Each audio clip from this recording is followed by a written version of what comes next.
reactions. So we are recording, so that'll Yes. be available. People's reactions to the question, what is critical race theory, just to get your thoughts.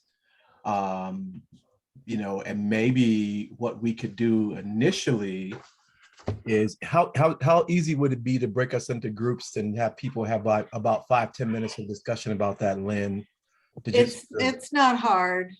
Okay, so, and then you could pick somebody in your group to sort of keep track of your conversation.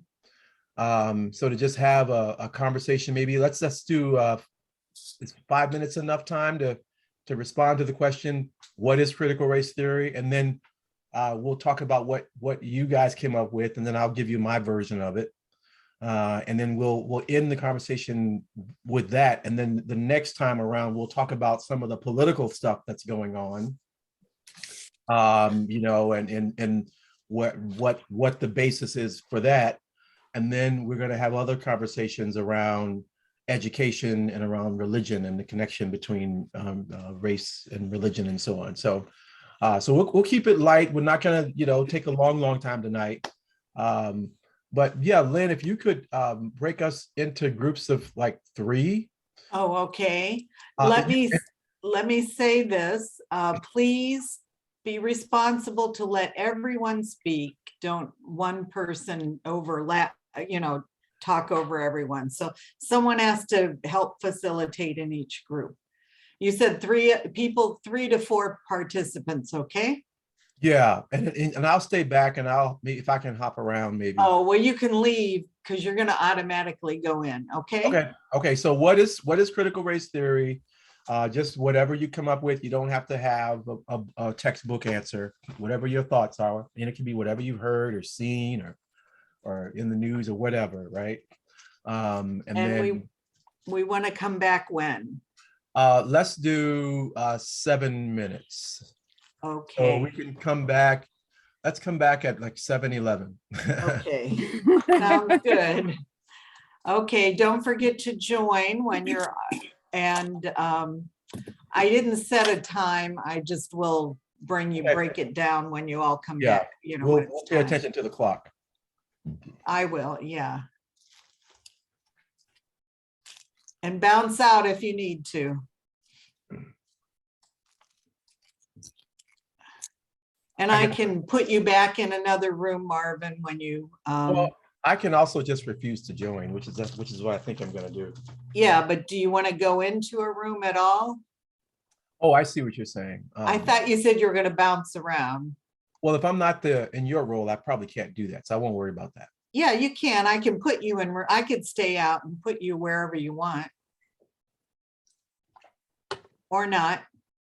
Let me get my act together here so I have something. Okay. Ready to sort of put on the screen. Okay, Diana, I'm going to assign you to a room. The rooms are going to be a little, yeah. Oh, Diana, did you know what we're talking about? What is critical race theory? Just respond to that question, okay? In your groups. And we're going to do that for like 6 more minutes. I took myself instead of Diana into the room. So Hector, you were invited to go into a room. Let me try this again. Diana, you are going to a room. No, Diana. And then iPad 2, is that the concerts? Pardon me? The iPad 2, is that the name? Yeah, that's probably them. Yeah. Diana, I just assigned you to a room. We're talking about what is critical race theory. What do you know about it? And everyone's supposed to just spend a minute talking about it. And then iPad. Oh no, is that George? Yeah, that's George Hendricks. George, I'll assign you to a room. What is critical race theory? And everyone just spends a minute saying what they understand about it.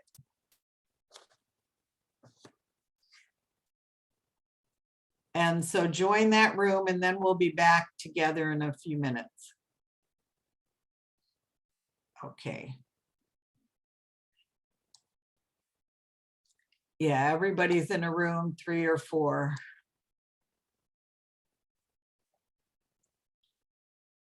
You're muted.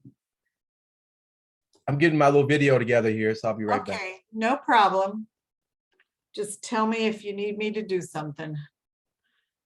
I'll stay out in case somebody else comes late. Oh, here comes, speak of the, here she is, Anita. Hi, Anita. Hi. We're going into breakout rooms for just 4 minutes more to talk about what is critical race theory to you? What do you know about it? So I will assign you to a room 7.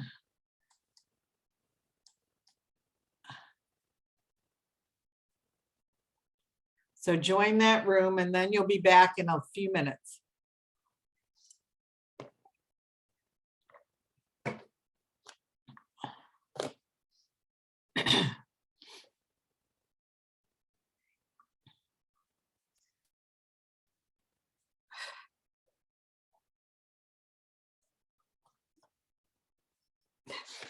Got my one video queued up here. Okay, let me get the second one. I made the mistake of thinking I could cook dinner when I got home, and it was timed. It finished right when we were to start, so I had to. Yeah, well, I made the mistake of thinking I could eat dinner when I got home. Yeah, well, I left my family. It's gonna dry out in the oven. I abandoned my family at the kitchen table just now. I was like, bye. Yeah, I often will rush and say, gotta go. Yeah. But I'm the one that normally cooks dinner. Hector cooked last night, so I thought, oh, I'll cook. Well, that was a mistake. I should have waited, but.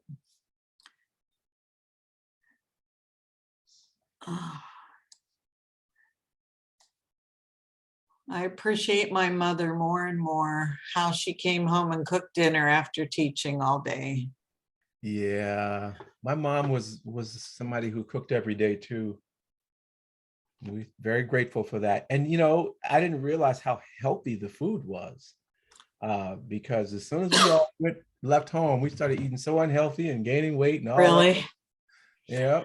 Well, when my mom was teaching or in school, I think when my dad was away, we would have fish sticks sometimes, or pot pies, or TV dinners. So I understand why. She was just, fried and trying to keep 3 kids going. And my dad would travel quite a bit, but otherwise she cooked healthily, especially after, later on when she retired, of course. But yep.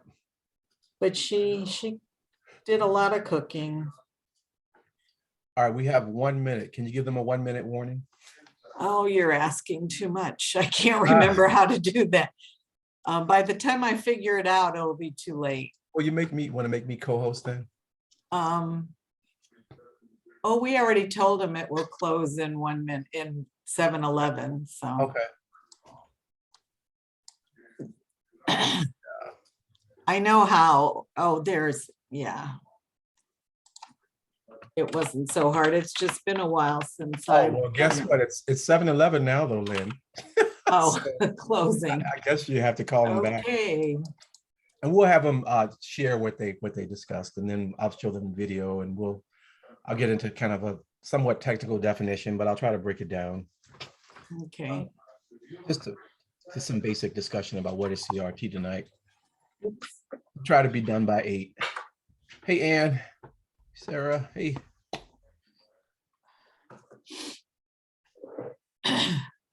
Whoops, I was muted. It's good to see you. I'm glad to be in this class. Thank you. Thank you, Professor. Thank you. Okay, well, so if somebody from each of the groups would volunteer to share, how many groups were there, Lynn? About maybe what, 5? 7. 7, okay. So let's have somebody from group 1. Anybody from group 1 wants to share? You're muted, Linda. Yeah, don't forget to unmute.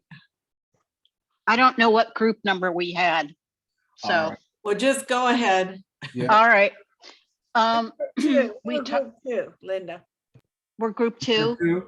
All right, I'll wait if you want. Okay, group one was Sarah and Janine or Nancy. Okay. So I took down, one person said the understanding of it is it's a legal term that has a specific legal definition. Mm. Another person had tried to find out some information reading books, but couldn't really find anything. Another person talked about, it talks about how racism is systematic, and how it teaches about not so much the intent of, I guess, people saying or doing certain things that could be considered racist, but rather about the impact of those things, regardless of intent. Then also understanding it as being something for schools to use as a curriculum for a specific way to teach about race issues in the US. Thank you. I'm gonna, Room two, Colleen, Diana, Linda Bigler. Linda, go ahead. You were going to. Okay. Some of us, me, understood critical race theory to be the actions and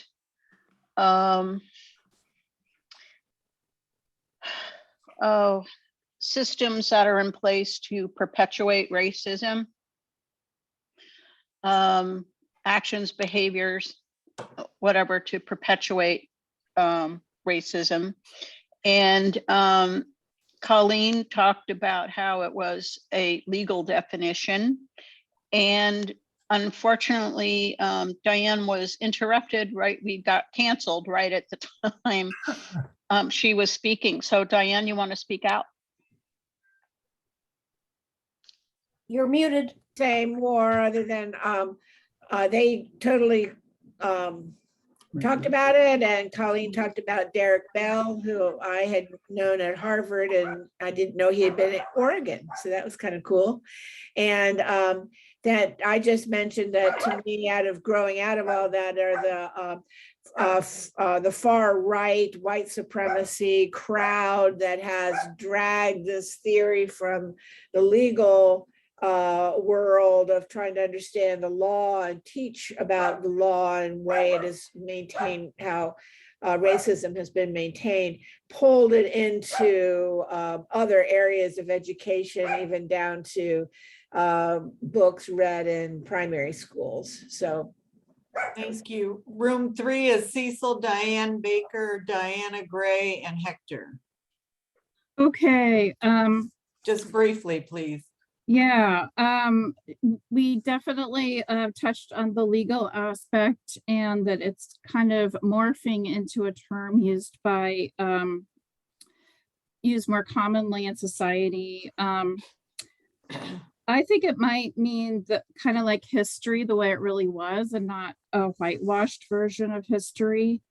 And some people said that that this term was used as early as the late 70s and early 80s, and that we need all people of all races to come together to address these issues.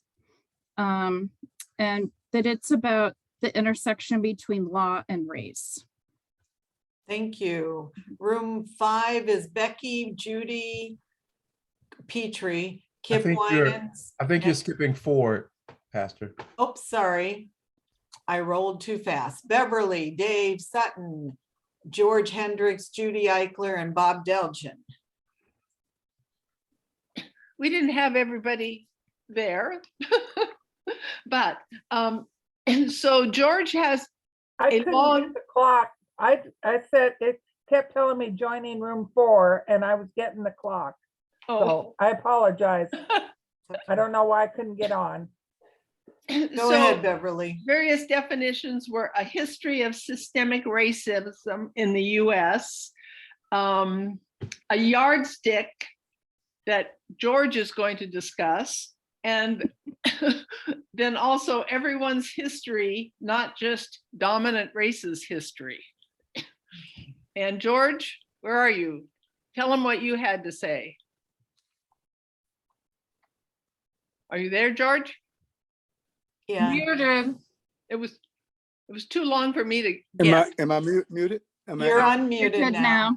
We can hear you. Oh, yeah, that it's a paradigm for making an assessment of the dynamics of a social institution to sort out the power relationships that exist that impact people on the bottom in a negative way. Okay, thank you. Now room 5, Becky, Judy Petrie, Kip Winans, and Shirley.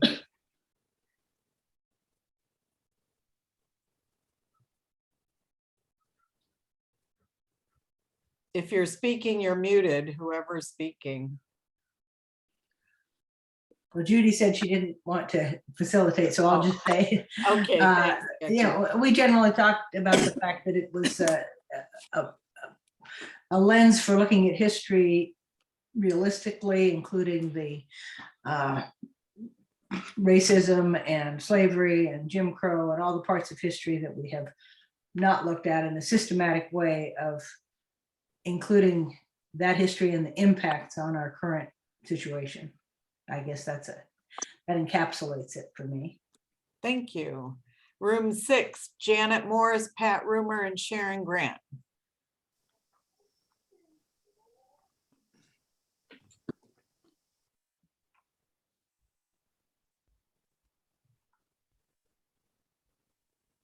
Somebody unmute.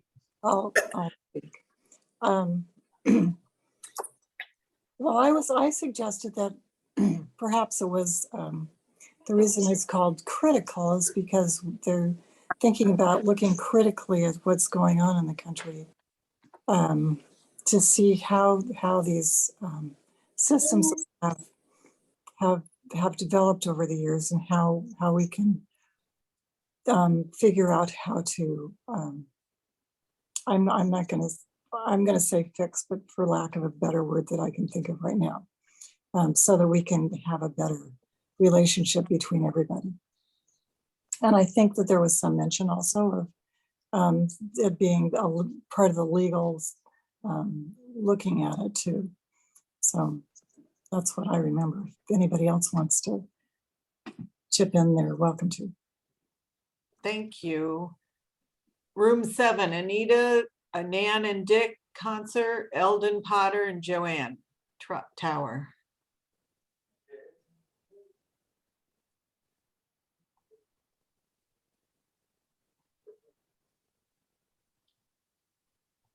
Don't be shy, people. Somebody must be muted. Eldon was our kind of facilitator, so is he there somewhere? Yeah. Maybe he's muted. Yeah, Okay. I guess the comments that I recall were focused on the systemic nature of racism, both throughout history and in the current period with the way it's baked into society, the legal system, and other power structures. There were some comments about the worldwide influence of racism, not just US, but in Western thought and beyond that, colonial influence in other parts of the non-Europe world. Those are some of the things I'm remembering.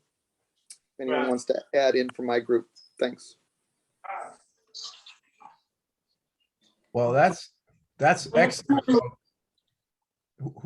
Somebody's saying something? No. Okay. If you have background noise, you may want to mute. Oh, there you go. Good, thank you. No, that's absolutely excellent. You all, I tried to jot down some of what you all were saying, and I'll share with you what I wrote down. Let's see. you talked about it as a legal term. That's absolutely correct. Systemic racism, right? That's what there's a focus on the system. Derek Bell is considered to be the father of critical race theory. That's right. The discussion about the far right is important because that's what we're going to get into next week in terms of talking about how it's being viewed today and what has contributed to that particular perception of critical race theory. And so that is that's a bit of foreshadowing right there. So very, very correct. Again, the legal aspect, somebody talked about it being morphed into something else. I really like this idea of history the way it really was, not a whitewashed version. I think that's an apt description as well. Was it used in the early 70s and 80s? Derek Bell was certainly writing in this tradition in the 70s and 80s. The coin wasn't, the phrase was not coined until 1989 by Kimberly Crenshaw, and I'll talk about her in a second. In fact, I'll show you some footage of her. This comment about it being at the intersection of race and the law, absolutely, in terms of looking at how the law operates and how it's shaped by race and racism, very good. History of systemic racism in the US, yes. Everyone's history, not just dominant racist history, yes. This comment about assessing the dynamics of a social institution and power relations, and in particular, we're talking about power relations that have to do with race, right? And they apply the lens of power to understanding how racial groups are not only sorted, but also treated. And they have a whole theory around why that happens. And so I'll talk about that in a little bit. Somebody suggested that, it's about the reason that it has the term critical in it is because it looks critically at what's going on. Absolutely. It is part of the tradition of, critical theory, which is about looking at inequality. And critical theory looks at inequality from multiple vantage points, from the vantage point of class, gender, as well as race. And critical race theory focuses in on race. But there are other theories that are critical in nature that look at other aspects of inequality and why they happen. Critical race theorists just happen to believe that racial inequality is really at the root of many of our challenges in this country. And somebody said globally, and I think we would argue that is the case as well. But critical race theory is a very American-centric term. It comes out of the American experience. And so it's not necessarily easily applied to other contexts. I was in South Africa a few years ago talking about critical race theory. And when I started talking about critical race theory within the context of Africa, yes, because you have apartheid in South Africa and so on. But when you start thinking about indigenous folks, right, and their experiences in terms of their connection to the land within the context of South Africa, it's a different experience than African Americans have in the US, right, who are sort of brought over in slave ships and so on, or at least our ancestors were.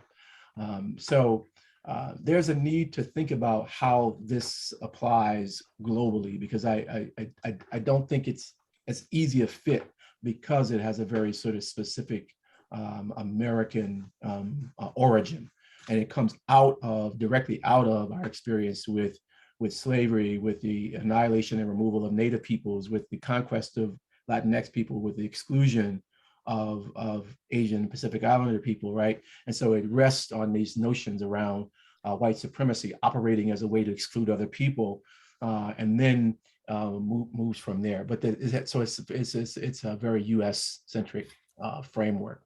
Let me show you a video, a couple of videos of Kimberly Crenshaw talking about critical race theory. She is the person who coined the term back in 1989, I believe it was. So let's see. Look, you know what? Here's the thing, Joy. Critical race theory is not so much a thing. It's a way of looking at a thing. It's a way of looking at race. It's a way of looking at why, after so many decades, centuries, actually, since the emancipation, we have patterns of inequality that are enduring. They are stubborn. And the point of critical race theory originally was to think and talk about how law contributed to the subordinate status of African Americans, of indigenous people, and of an entire group of people who were coming to our shores from Asia.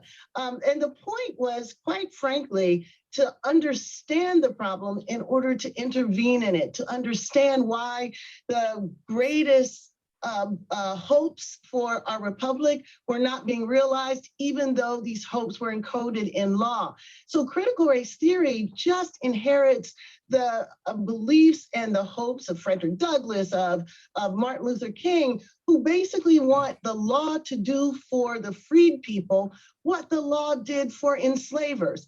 And we picked that up in the 70s and 80s after the civil rights movement to say, okay, so now we've had this big civil rights movement. We have all these laws in the books, but things really aren't looking as different as they should if we are really the society that we say we are. So we put about the task of understanding how law wasn't just the neutral referee.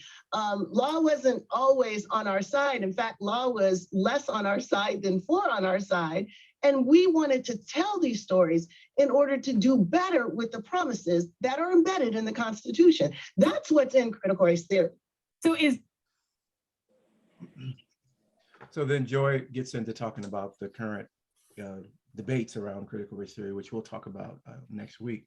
But any questions about what Kimberly Crenshaw said? So she's talking about, and she's situating it within the law, right?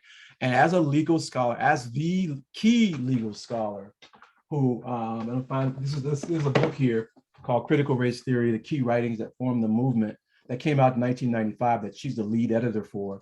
And this is the book that all of us who are doing research and work in critical race theory today, those of us who started in the 90s, this is what we were reading, right?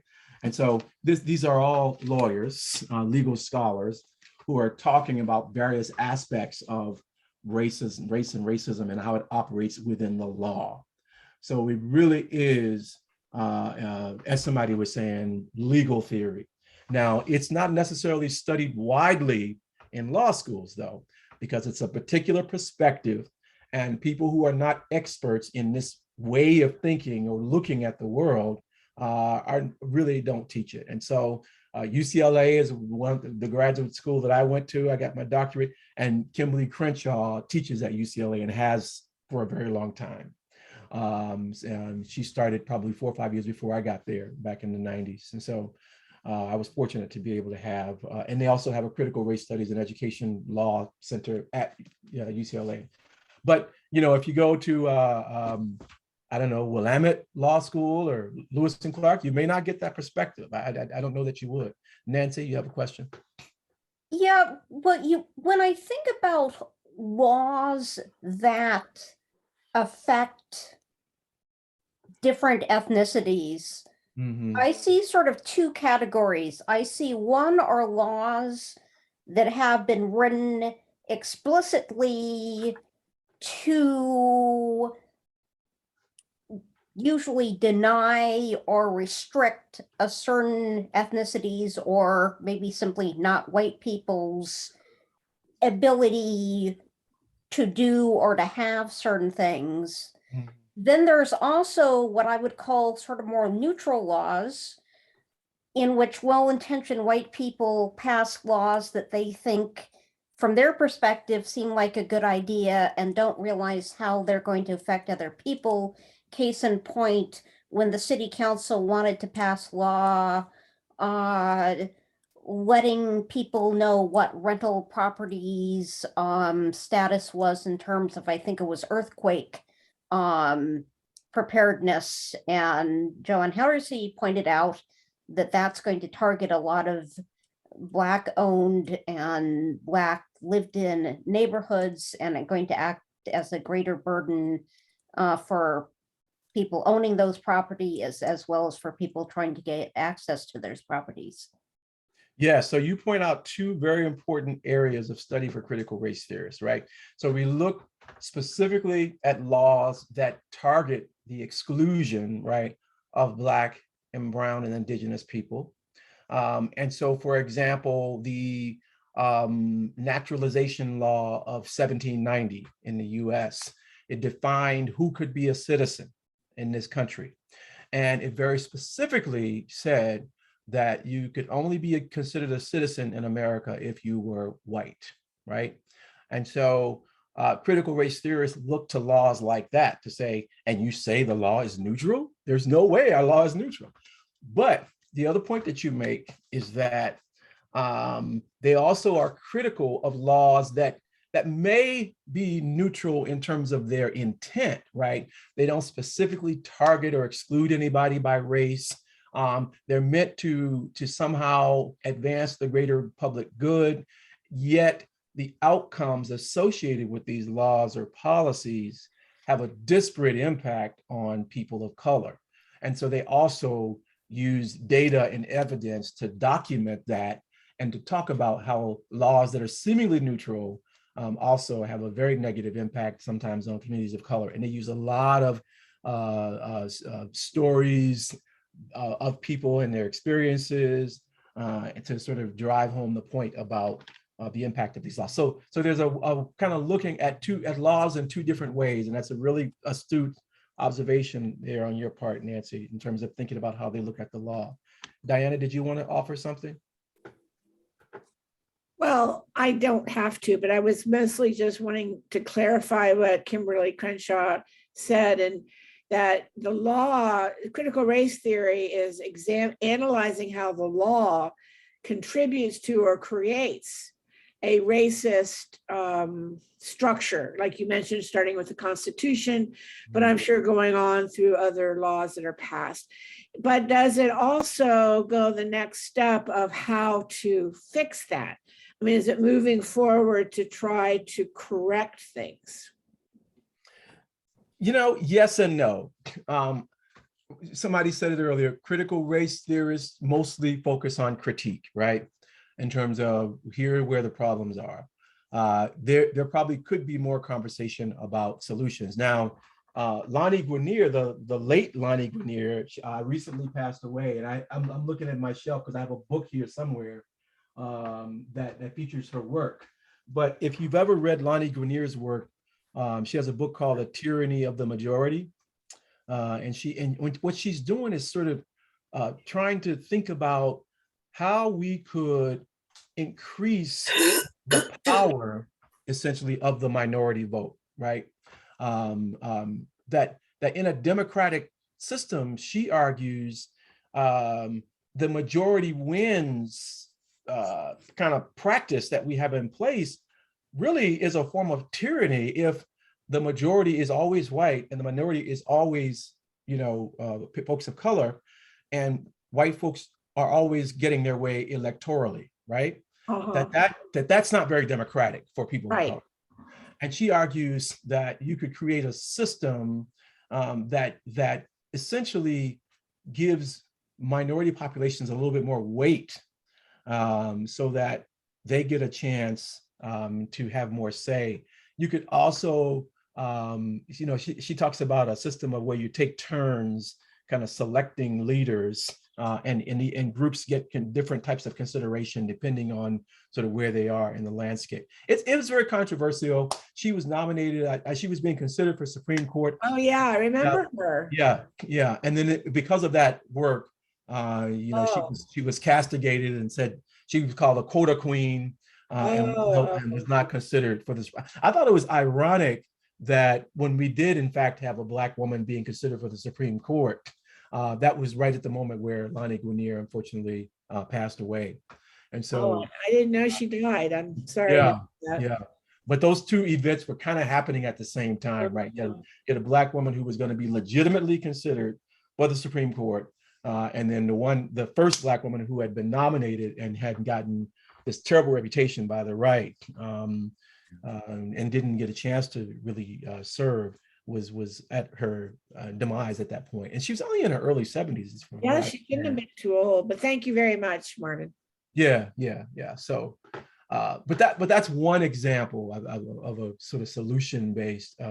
There's also a lot of talk about the criminal justice system and the link, for example, between outcomes in terms of what happens in court and money, right? And there are a lot of Black defendants, for example, who can't afford fancy lawyers, you know. So there's a lot of discussion about how to fix that system. There's discussion about juries, you know, the jury nullification process, right? In terms of how look at what happened in Milwaukee, or outside of Milwaukee, with a young man who shot the two protesters, and the way that they were able to structure that jury to have the outcome that we all had predicted would happen, right? And so that there are conversations about fixing those types of things. Diana Gray, you have a comment, question?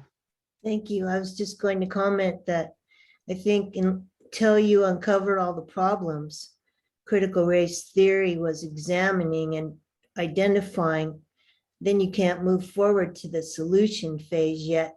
So it was probably very critical in laying the groundwork for even thinking about solutions. That's correct. Yeah, I do think that critical race theorists, you know, they're scholars, and so it really is to uncover the problems and the challenges. You know, if you read the articles that, like, for example, I'll talk about this in a minute.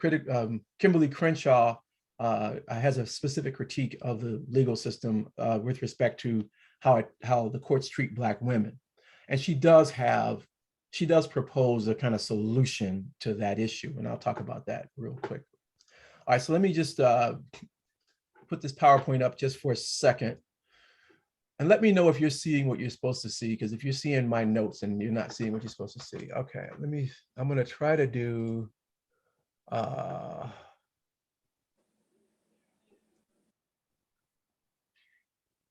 there it is right there. Presenter view.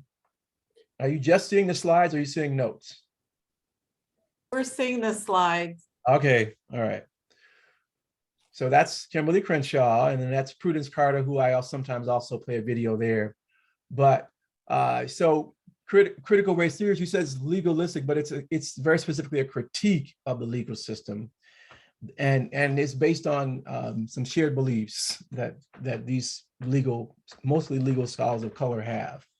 They question this idea of meritocracy, that, you know, because of hard work we can all make it. Clearly, there's evidence to suggest otherwise, that race somehow intervenes on people's ability to reach a certain level of success in any profession or field, and specifically also in schools, right? So they question this idea. And then meritocracy is one of those sort of firmly held, deeply held American principles, right? That really a staple of democracy, that we live in a democratic society, and that everybody, regardless of their station in life, can be successful. And they argue that that's not the case, and they have evidence to show where race actually intervenes on people's opportunities. So they question this idea.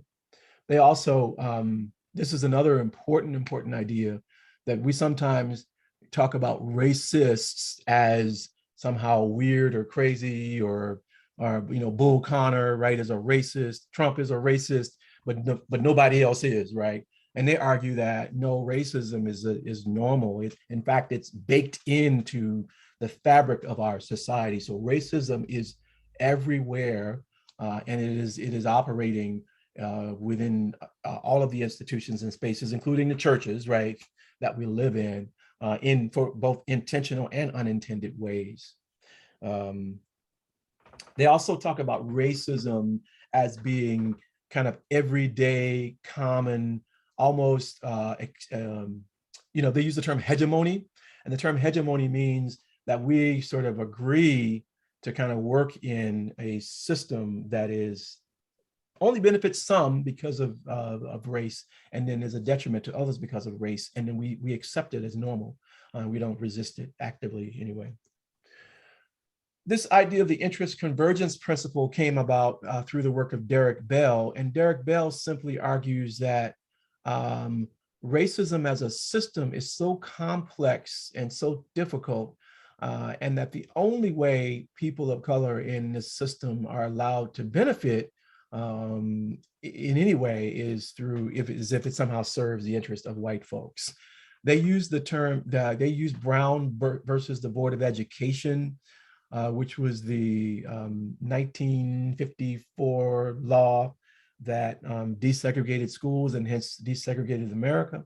And the argument that Brown and others make, Mary Dudziak has a book on this as well, is that the only reason that that law passed is because we were in a fight with the Soviet, the Cold War was going on at the time, and we were being made to look pretty bad on the international level.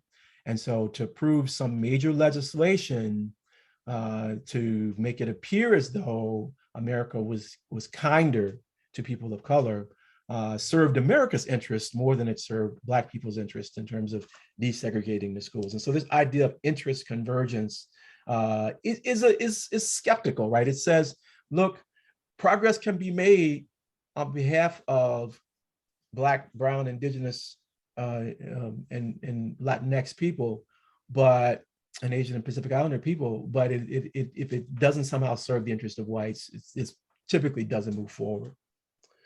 So those are some of the key principles that come out of CRT. Critical race theorists also believe, and this comes out specifically out of the work of Derek Bell, that racism is permanent because of the way America was founded as a slave nation, as a place where there was policy to annihilate and remove Native peoples. And again, we had specific laws that were designed to exclude other people on the basis of race, that is baked into the very fabric of our society. And so racism as a structure is a foundational structure. And so it's not going anywhere. Does that mean there's no hope? No, it does not. What I argue is that what it means is that if we are aware that racism exists in our environment, wherever we are, then that we are very intentional about doing things to mitigate its impact, right? So I always talk about affirmative action, for example, as an example of that. We know that racism is going to impact who gets into our universities, particularly our elite universities. And so we need systems to give racially minoritized folks a slight advantage so that the impact of racism isn't felt as strongly. And we can think about these kind of mitigation strategies in lots of different contexts. So the fact that racism is permanent does not mean that we can never work together. It means that we have to be much more intentional about attacking and addressing racism in our institutions, and including our churches. Intersectionality is also another key point of critical race theory that comes out of the work of Kimberly Crenshaw. Remember, I was talking before about Kimberly Crenshaw and her concerns about the way Black women were being treated in court. Well, here's why she's concerned. That she talks about in her work these legal cases where Black women had gone to court to claim that they were being discriminated against in the workplace, and that it was the discrimination that they were experiencing was as a result of both race and gender, right? And so these were racist and sexist environments that they were working in. And opposing counsel would say, well, that's a hard argument to make because this company has hired this many Black men, over the last 10 years. And they'd say, no, that's not what we're talking about, right? So yes, you've hired Black men, but Black women are still having these kind of outcomes. And it's not simply because we're Black, it's because we're Black and female. So racism and sexism combine to create a unique set of experiences for Black women and other women of color. You could also think about intersectionality as it's connected to issues of race, gender, and sexuality or ability, right? And we've talked about that. Janine and I have talked about ability as something that also shapes experience. And there's a whole discourse on the Black deaf community around the intersection of race, deafness, right?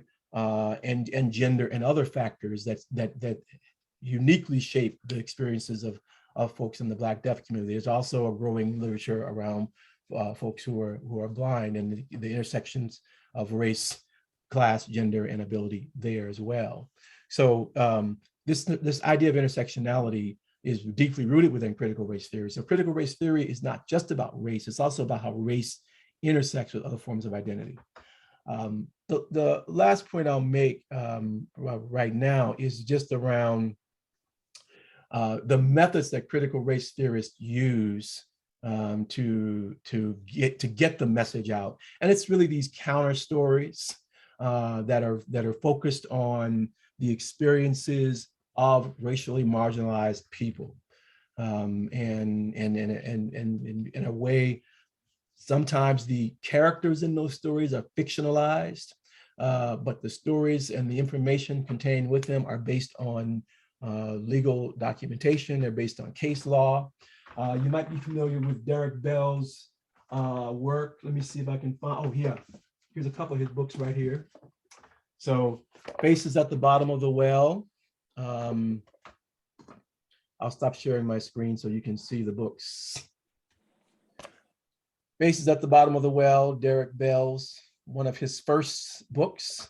And it's called the Faces at the Bottom of the Well, The Permanence of Racism. It was a national bestseller. And another of his very, very popular books, I think this was the first one, is called And We Are Not Saved. And both of these books basically feature a character that is like a Derek Bell, and he's in conversation with another character who's like a student. We think maybe it was Kimberly Crenshaw, and they're basically talking about issues of race and the law in through these fictionalized characters. But every case they mention, every situation that they talk about in terms of Brown versus Board of Education or whatever, all those things are real. It's just that the characters are fictionalized. But this method that Derek Bell used in these books is something that you find critical race theorists using throughout to kind of as a way to frame and to talk about critical race theory. So counter story is a very important tool that critical race theorists use. So questions, comments about anything I've said so far? Yes, Nancy.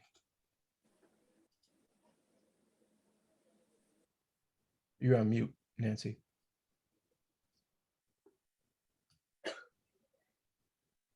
Nancy, you got to unmute.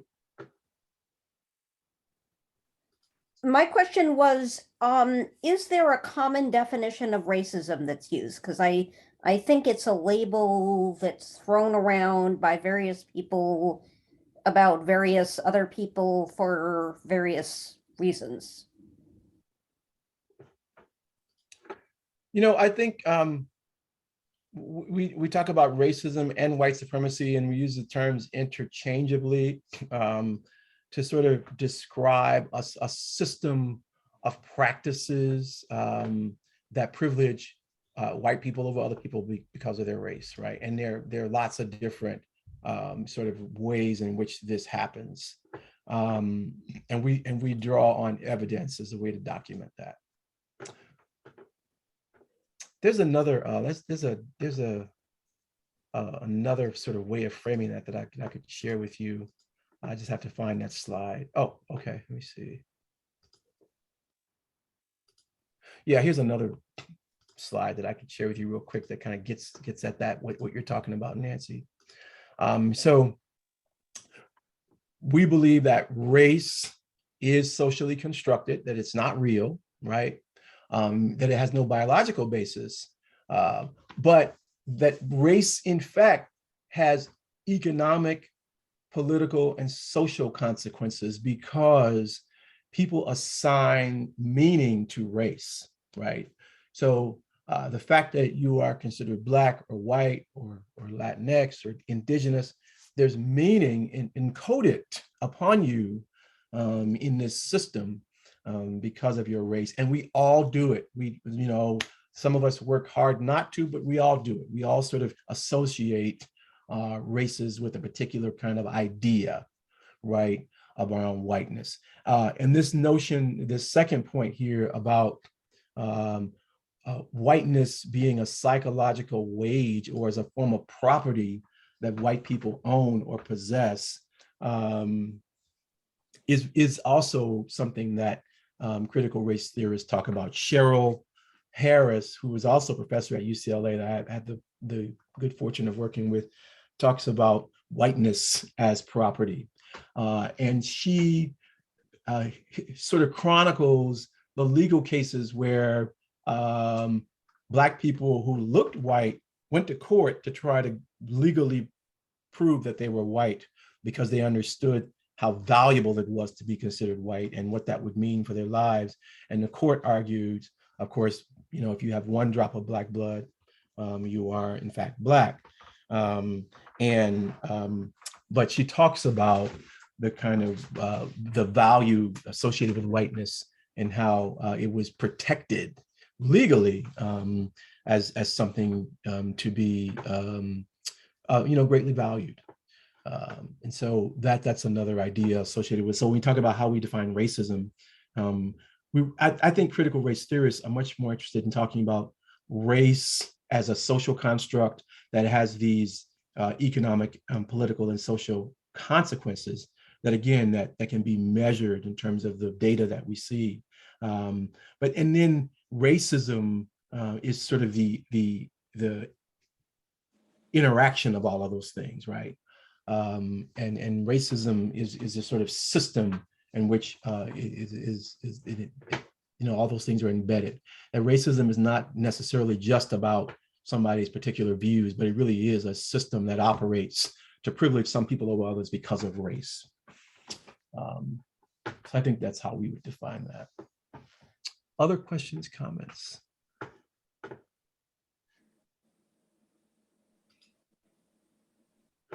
You guys gonna let Nancy be the only one? Okay, go ahead, Nancy.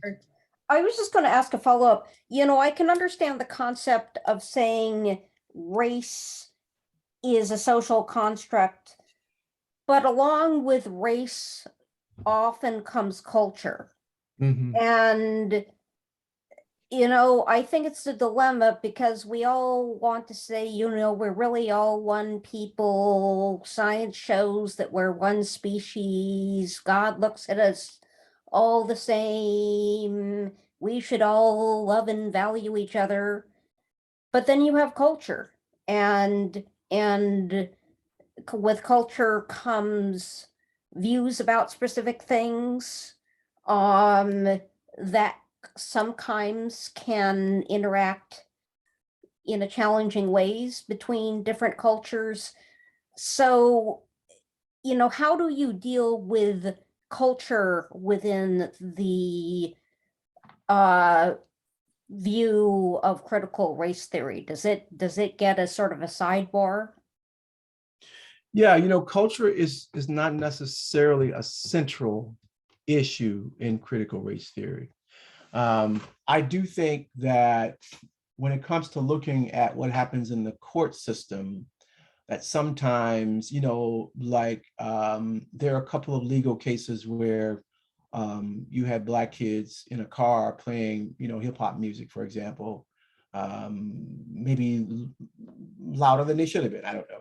But then there was a case I think in Florida where a white man drives up and shoots a couple of these teens because their music is too loud, right? And so you could make an argument potentially, and I don't know what the legal argument was here, that, you know, those young men playing their music, their hip hop music, was an expression of their culture, right? And that they were essentially killed for engaging in kind of their, you know, Black cultural practice by this vigilante who didn't like their culture or their expression of their culture. So there are ways in which culture kind of shapes and influences behavior, and then it shapes and influences, you know, racist behavior that then is, you know, talked about in the court system as an illustration of racism. So absolutely, I mean, those things are connected, but theoretically, there's not a lot of attention paid to culture, except as it influences the outcomes associated with legal cases that then, you know, lawyers who are concerned about racism will use as an example, as an illustration of the minoritization or the oppression, of a certain people because of their race and their culture.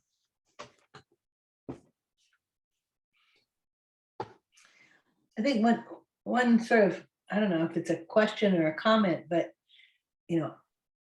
as a white person who is privileged, I think there's always this temptation or this urge to sort of skip over having to do that part and say, well, just what do I do? Just give me something to do. And I just have to express that, because it's just so hard to be patient with the process of really understanding at a core level. Yeah, and that's why I emphasize this. I used to really not appreciate this idea of racism as a permanent thing, because I thought I could in my lifetime change it and end it, right? Young and dumb, maybe. I'm not young anymore, and hopefully I'm not dumb. And so I realized, okay, racism is going to be here, right? And so what are the steps I can take every day to confront it, to address it, to deal with because Black people of color, suffer from internalized racism, right?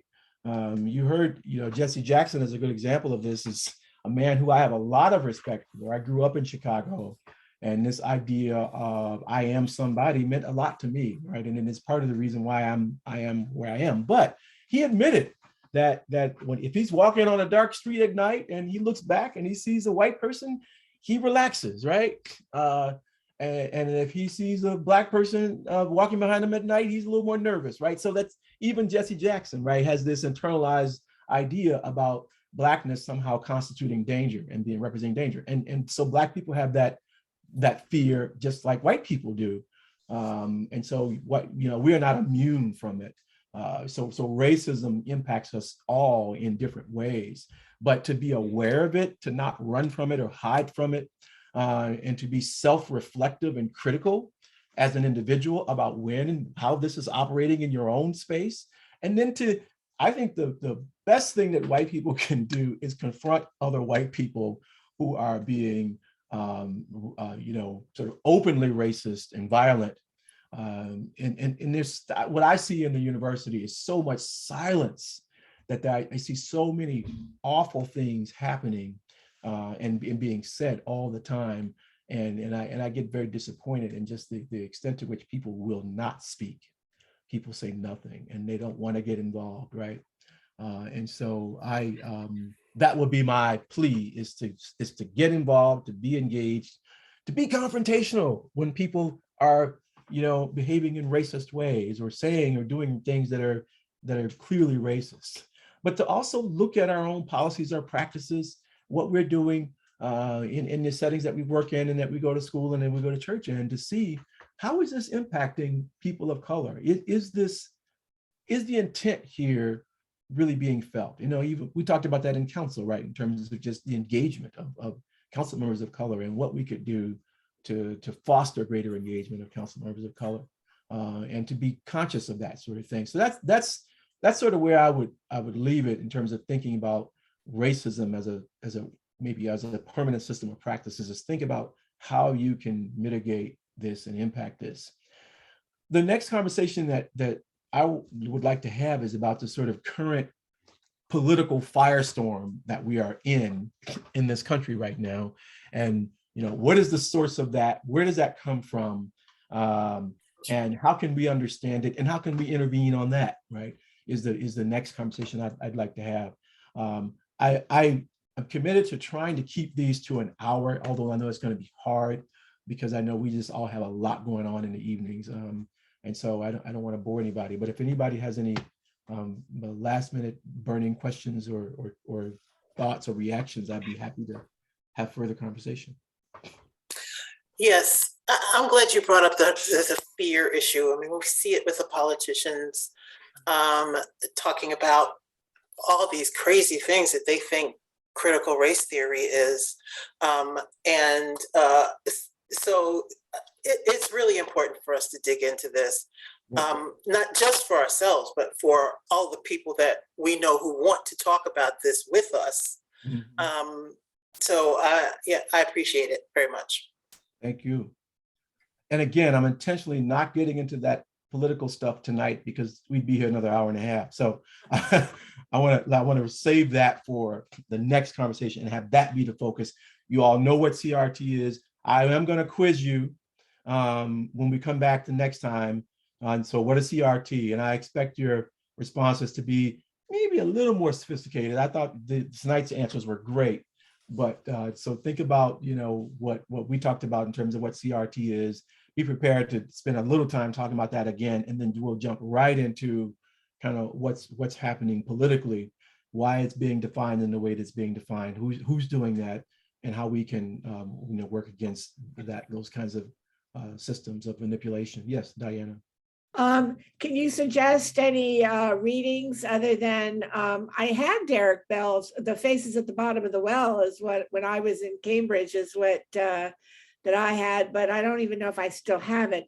And I can look up Kimberly Crenshaw, but is there anything that you can suggest we should read, or articles, or? I didn't talk about my own book. Well, I looked it up, but it was so expensive. It is very expensive. $93. Did you know? Oh, it's come down. That blew me out of the water.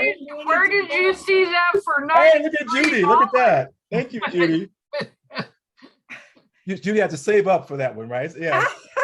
And listen, and we don't set the price. I mean, in fact, I've argued with them about this. I know. Universities have all the money, so anyway. And a couple of books have been written that at that price and have gone out of print because they were too expensive. This one didn't, right? Oh, good. The initial, the first edition of this came out in 2013. And so this is the second edition that's come out in 2021. So what they said to me and my co-editor, Hector, one second, is, hey, this book is selling, so we're going to keep it at that price. I said, so what do you say? We're a victim of our own success, I guess, right? Well, I'm glad you're successful. It's just like I could not contribute to your success. I'm sorry to say. Well, there may be a way for us to work something out. I could do more to work with the press to see if we can get some copies for the church. So well, if you could, I would love to buy one and you could sign it. Well, absolutely. We'll look into that. Hector? Well, yes, we're expecting signed copy for the library too. I was going to say maybe the library could have I need to get on that. I've been planning to do that. Hector? Marvin, I expect that book on my birthday from my spot. Way to go, Hector. I would be very interested if somewhere down the road, we could take a look at some of the early people like Professor Derek Bell. Mm-hmm. As I understand it, both Crenshaw and Matsuda were students of his at one time. That's right. That's right. And at one point, we almost had Dr. Bell come and speak to us in Berkeley, since he is a Berkeley graduate. Yep. We could never finalize those plans, but he's an exciting man, as well as those two women I mentioned. That's right. Yeah, he was dean of the University of Oregon Law School for about 5 years. I think it was in the early 90s. Yep. And left because they wouldn't hire women of color faculty. And he left Harvard for the same reason. So he's got a rich legacy. Yeah, a lot of people did. Well, like Cornel West, who left Princeton twice and left Harvard. Maybe he did Harvard twice, but yeah, that's all related to that. And I was there when the law school went on strike, basically, because of the lack of Black women in particular, but any Black legal professors. That's right. But Kimberly Crenshaw was one of Derek Bell's students. And she wanted to see that curriculum at Harvard Law changed. And she wanted there to be more focus on race and racism in that curriculum. And she wanted them to hire Derek Bell full time, and she wanted other faculty like that to come at Harvard. And it was an uphill battle. Oh yeah, yeah. But I believe she was one of the people responsible for getting him a full-time gig at Harvard, because he was working for the Legal Defense Fund or the NAACP, I think, at the time. and in teaching, doing some teaching. And they said, no, we want him here full time. And then he brought that curriculum to bear, which then shaped and influenced all of their scholarship later on. Colleen?